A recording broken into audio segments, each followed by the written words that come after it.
Hello, I'm back. This is going to be a breakdown of a sound redesign I did recently. I stumbled on this on ArtStation. It's a short film by Robert Kautz. I hope I'm pronouncing that correctly. I really like the style and the art direction and the narrative and everything, so I tried my hand at a redesign for it. I think this also pushed me out of my comfort zone a little bit in that it requires some nuance and dynamics that I'm not known for.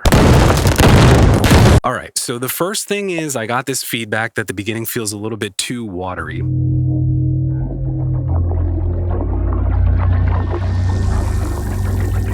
And I think that's a fair point. The sounds I made are pretty sloshy and full of movement and maybe betray the visuals a little bit. But counterpoint, what I had in my head when I made this is what if it's not straight up water, but maybe sci-fi water? Like maybe it's nanomachines or some yet unknown non-Newtonian fluid or something. So I wanted it to sound a little sci-fi and foreign.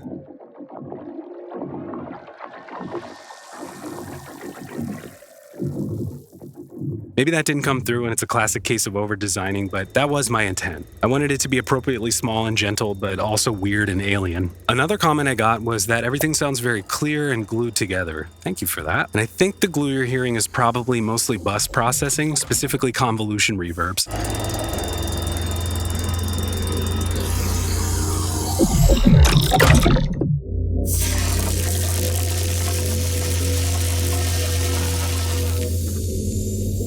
What I tried to do was get everything really clean and tight, almost anechoic. So there's a fair bit of denoising on everything and making sure the envelope of everything is very controlled. And then that gives a really clear base to world eyes and put everything through convolution reverbs and kind of dirty it up a little bit. I like everything nice and tidy before you go in and smear it up and sacrifice some clarity for immersion. I tried to be really mindful about making unique spaces for each scene.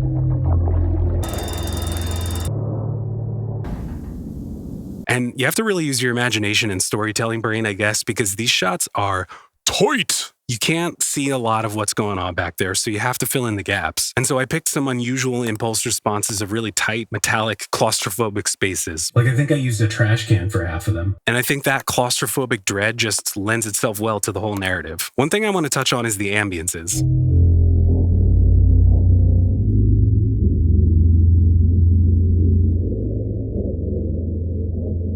These were kind of a happy accident in that when I open my sound library, the first thing that comes up, because it's in alphabetical order, is animal hyperrealism. Shout out Mattia Chelotto for that. Also apologies for my pronunciation. So I ended up using chimpanzee calls for all the ambiences, just stretching them out and putting them through a reverb and some sci-fi effects to make these unsettling drones. I had it in my back pocket that I can try to use this to foreshadow the impending human massacre of the robots, but also maybe to try to give a sense of humanity to the robots themselves. It's sci-fi, but also organic. I'm not sure that any of that actually came through, but that was the idea. So getting more into the weeds of my process a little bit, everything is played through my sampler, which you can see I broke one of the keys here because I got too excited making some of the explosions towards the end.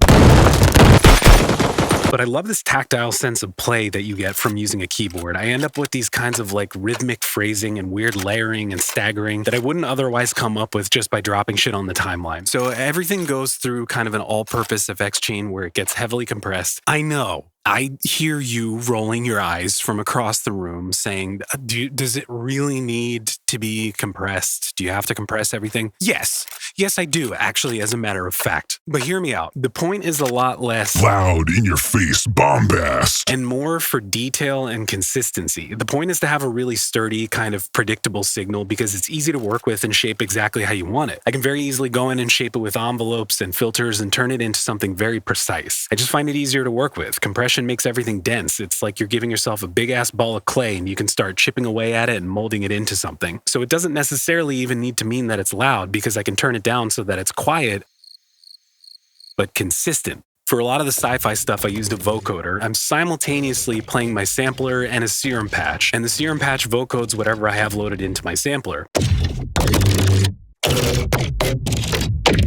And then you end up with a sausage file, a dense kind of brick of sound, and it's so versatile because it's broad spectrum and you can turn it into anything. I could very easily turn that into something small by stripping away from it and just choosing a very narrow frequency range that I want to keep, and all the ingredients for something much bigger are already there, so I can just work with it in kind of a subtractive way. I also used Infiltrator 2 a lot. That's kind of my go-to sci-fi thing. That's really fun because you can just play around and preset surf and jam and record everything, and then just scrub through your mud pie and pick these little moments that make make your ears perk up and turn it into something else. So I'm just curating. I'm taking little pieces of things, and sometimes that one thing can be the entire sound, and sometimes it could just be one layer stripped back. It feels like a puzzle. I see it almost like a musical arrangement. You have this thing where the low instruments need to be kind of spread out, or else it muddies everything else. And then the higher up you go, the more you can use closed voicings and kind of stick elements closer together. If you've ever played piano or guitar, you've probably just intuited this. If you try playing notes together in a really low register,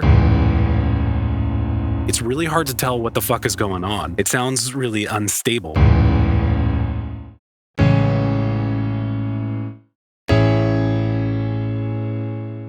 So I tend to stick to a single element in the bass frequencies and then flesh out all the details higher up, creating separation between the lows and everything else. That's probably why you don't hear a lot of people playing chords on bass. Even thinking of someone like Thundercat, he's either playing so that the notes are arpeggiated and not happening simultaneously, like more of an implied chord, or he's playing in a higher register where it's more like a baritone guitar than a bass. Anyway, the next thing is this section with all the Foley.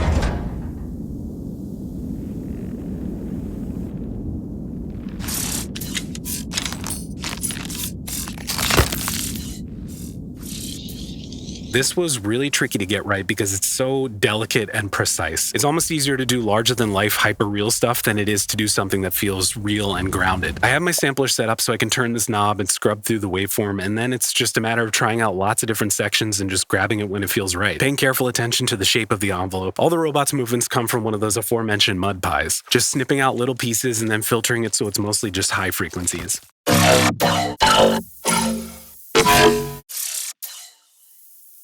One thing I think I could have done better is this part where he pulls the arrow out of his friend's head. I wanted some really crunchy glass debris in there, and I think it just didn't have enough mid-range detail, so it gets a little bit lost. You can hear it on good headphones, but it's so focused in the very high frequencies that I think it gets buried on most speakers. So heed my words. Always check back under mid-range filter. Make sure everything is represented how you want. Here's another thing I think could have been improved. You have this moment here with the explosions. And I did try to give each one lots of space amidst the chaos. So you have this scene where it's really quiet and contemplative.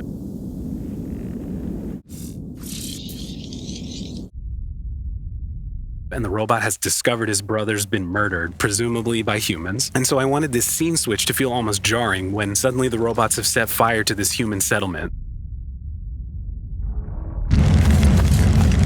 So this fire is big. It's probably brushing up against the threshold of how crazy bass should get in general, but I wanted it to sound like a raging, vengeful fire. But the problem is that the fire is so huge that when the explosions come in, they maybe don't feel quite big enough in comparison. And I did carve out some space from the fire for the explosions, but what I think I could have done is pushed it even further and created some gaps of silence. If you never give the speaker a chance to reset and stop vibrating, it's probably not going to have the impact you want. Or I could have started the scene with the fire raging and then very gradually turn that down before the explosions hit. Another fun thing was the sound of the rain pattering against the robot.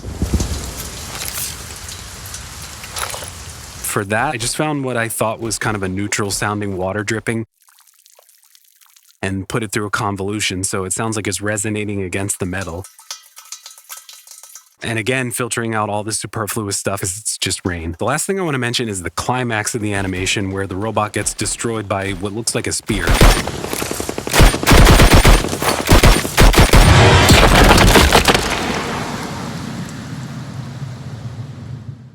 I wanted this to be a really huge moment. And on that note, I gotta shout out Brian Johnson, also known as Bryn Sound. He's a designer for Blizzard. He has some of my favorite designs I've ever heard. They're super aggressive and exciting and impactful, but never in a way that hurts your ears. And so I reached out to him and asked him for any advice on that. And he said something that kind of blew my mind, which is to listen loud. What? You hear the advice all the time to listen super quietly, and you should, because I think that gives you a great perspective on your dynamics and relative levels. But he mentioned that everything tends to sound smooth at low volumes. But if you listen loud, it kind of forces you to peel things back and bring down some of the more painful, prickly stuff. And it's a delicate balance because I don't necessarily want this thing to sound polite. You know, the robot is being obliterated by way of a spear through the throat. I want some level of chaos here, but I also don't want to actually hurt my listeners' ears.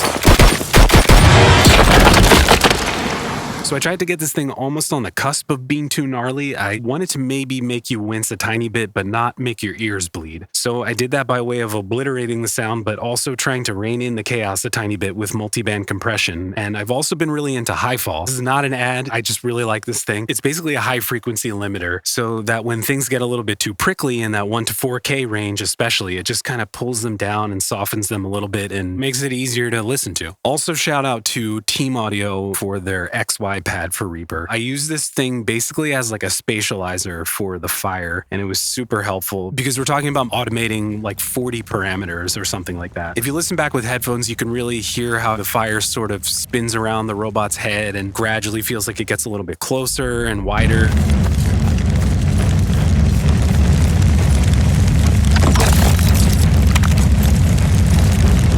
So I used the XY pad to basically modulate a bunch of parameters like volume, high and low frequency roll off, a dry wet on a convolution reverb, panning from left to right, all these things to get it to feel like it's spinning around and kind of jostling with the camera and getting a little bit closer and all that. And that's pretty much it. I hope this is helpful or entertaining or something, and I'll see you in the next one. Goodbye!